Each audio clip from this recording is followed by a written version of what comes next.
संसद में जो हमने पिछले दिनों देखा, मुझे नहीं लगता कि किसी और पीढ़ी ने इस तरह के नजारे देखे होंगे भारत के संसद में। प्रधानमंत्री जी की आदत है कहने की न्यू इंडिया, तो न्यू इंडिया के न्यू पार्लियामेंट में जो वारदातें हमने देखी, उससे एक चीज समझ में आती है कि ये जो धक्का मुक्की का प्रकरण चल रहा है,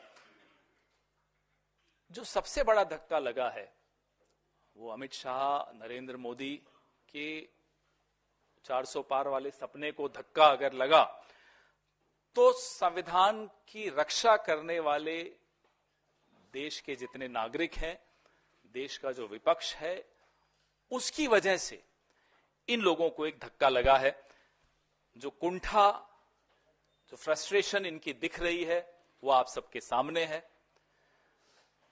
और जिस संविधान ने मनुस्मृति की धज्जियां उड़ा दी, उस संविधान को बदलने का इनका सपना टूट गया। हम सब ने मिलकर तोड़ा, आप सब ने मिलकर तोड़ा। ये आघात अमित शाह और नरेंद्र मोदी नहीं झेल पा रहे, नहीं समझ पा रहे, नहीं संभाल पा रहे। और इनकी एक आदत है कि धन बल, बाहुबल के आधार पे सरकारों को चलाना। अगर 400 पार हो जाते तो उसी आधार पे सरकार चलाते, वो हो नहीं पाए तो फिर जाहिर सी बात है कि कुंठा होगी, फ्रस्ट्रेशन होगी।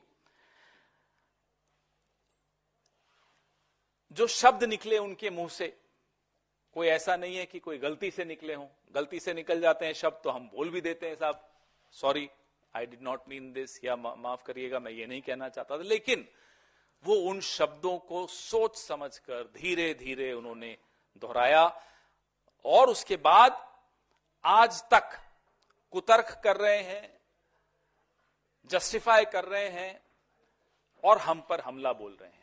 इससे भी मालूम पड़ता है कि ये असली जो इनकी नीयत है वो इनकी जुबान पे आ गई।